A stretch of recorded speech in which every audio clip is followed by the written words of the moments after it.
మనకెందుకు ఇన్ని దేవతల ఆకారాలు వచ్చాయి అనే జ్ఞానం మనకు కలగడం కోసం ఇది చెప్తున్నాను.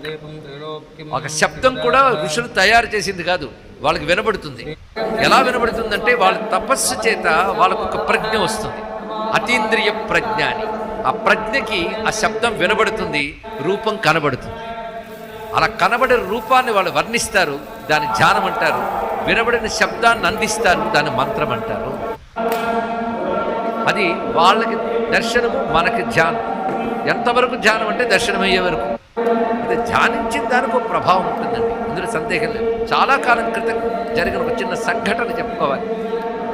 ఒకప్పుడు ఒక యాత్రికుడు, శివభక్తుడైన వాడు కుటుంబంతో ప్రయాణం చేస్తున్నాడు ట్రైన్లో.